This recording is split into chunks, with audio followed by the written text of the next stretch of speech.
eksperto daw, eksperto sila doon sa gusto nilang solusyon.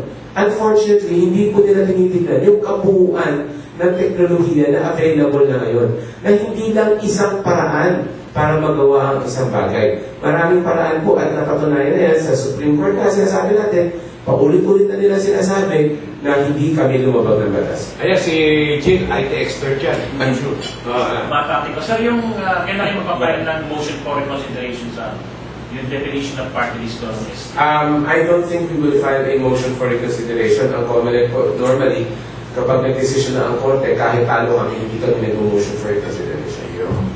Okay, mga kaibigan, medyo nagmamadali lang si Atty. Isabel Pagdilao. So, meron pa siya isang commitment. So, bigyan natin siya ng call. Maraming salamat sa inyong paanyaya at naman po ay bigyan ng pagkakataong magyayari sa inyo ang advokasya, ang kaintigan at kung ano ang plataforma ng ACT-CIS, Anti-Crime and Terrorism through Community Involvement and Support. Thank you very much. Magkaroon si Brenda Interest sa inyo na hindi po meron matulog na pamilya. Maraming salamat po. Okay, nasa 53 po siya. At kanina pa tawag ng tawag eh. So ito naman, bigyan naman natin yung pagkakataon. Sige po. Okay. Bigyan naman natin yung pagkakataon si Mayor Tepet. Galit na galit sa kanya yung ano eh. Yung kabila kasi maingay daw. Pero bakit, Johnny? Bakit mo ginugulo ang Quezon City? Good morning ulit. I'm running against Herbert. Hindi totoo na walang kalaban. Now, ako katulad natin lahat dito. Si Ed, si James, kasama natin dito. We are all ordinary citizens. At present, the most heavily taxes being taxed in the whole country is Quezon City. Ultimo hanggang sa business tax, real estate tax, lahat ng klaseng tax meron sa Quezon City. Isa na lang kulang, yung tax hangin. Pag nakita mo yung budget ni Mayor, 3.6 billion peso this year. Last year, 2.9. Ang budget ni personal budget ni Vice Mayor, 190 million. Ang budget sa Makati ng Vice Mayor, so 28 million. So makikita mo, saan pupunta yung pera natin?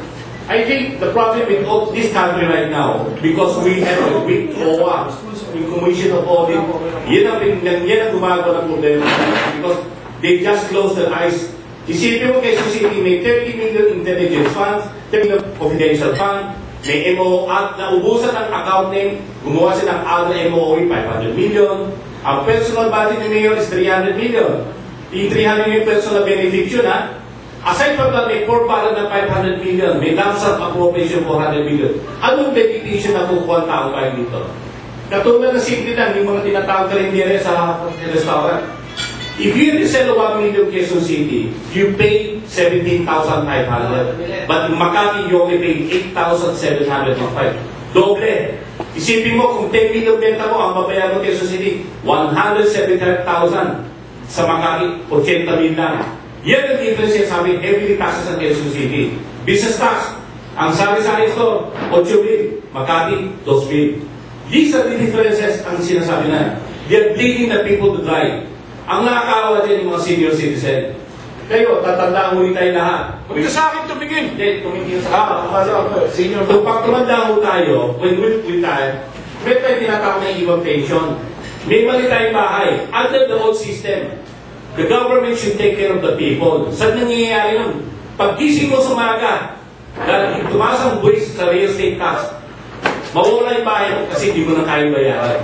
Yung walang bahay, binibigyan bahay, hindi bahay kinukuha nila. When taxes become confiscatory and oppressive nature, that is unlawful tax. And that is what happened in Quezon City. Kaya kailangan baguhin natin. And there's a political conspiracy. Una, an MP is a political opposition. They never feel any candidacy in Quezon City. Ang masakit dyan, even right now, halos lahat ng Liberal Party na tumatakbo na kandidato Quezon City. Ina-announce sila sa public, walang kalaban si Herbert. Nandito ako. Herbert even talked to me before, after you have the safety. Galit na sa'yo. Ako nag-ibera yan. Okay lang yun, totoo naman yun. Sige, Jimmy. Kay Atty. Joseph sir, balik ko lang sa inyo kasi almost 3 weeks na lang po ako nakikita sa ating sa kanya ng may election.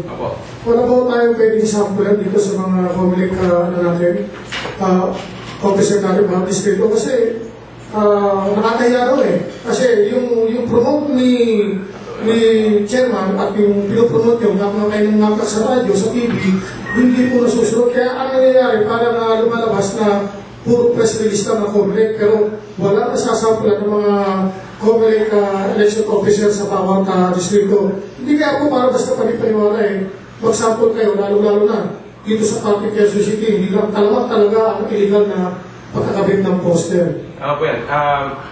And I'm glad that you brought this to our attention. Pagbalik ko ng kusina ngayon, sisimulan ko po yung proseso na yun. Tama kayo. Halos araw-araw kami nasasabi na bawal mag-poster, inaaway namin ang mga kandidato, iba't ibang kandidato, binabangga namin, pero yung mga tao namin ay mukhang nagkukulang na. At maraming salamat po na pinuhin out niyan. Sisimulan ko po yung proseso ngayong araw nito. Okay. Yan ang problema, no? Paano naman yung mga politiko? Ano magiging kaso ng mga politiko na walang mga ikabit na poster? Katulad ng kapatiran. Saka ni Janet dyan. Ano magiging kaso sa mga problem niyan? Meron po kaming programa at alam ko na padala namin ang kapatiran ng notice na magbigay sa amin ng kanilang mga info materials at ilalabas po namin sa TV. Meron kaming programa po. Okay, sige na mga Menes. May hearing. Good morning po, Atty. James. Yes. Ako po ay mayor of candidate sa San Juan. Meron po 21 government vehicles na pinamigay si JB itong before election. Ito po lahat, kung makikita nyo, lahat po yan, meron ng mga pangalan niya doon sa lahat po yan, 21 barangays po yan. Hindi lang po yung barangay vehicles na yun. Pati po doon sa mga ambulansya namin, meron po siya doon mga nakalagay. Lahat po yan, pati po mga patrol namin, mga police patrol, meron po siyang mga pangalan. Pakisubmit po sa amin yung mga larawan na yan para Isubmit niyo po. Okay? Salamat po. Okay. At si Gil, Atty. Menes pa rin. Kagandaan nga bro nito, walang dalang pa sa lubong. Sige. Hindi pa tapos yun. So bakit hindi kayo mag-i-amount sa party list sa Supreme Court decision? Anong project mo? Well, kasi, okay, kapag nag-decision ng Korte Suprema, yun yung pinal na sa amin as far as government agencies are concerned, yun ang pinal na explanation kung ano yung batas.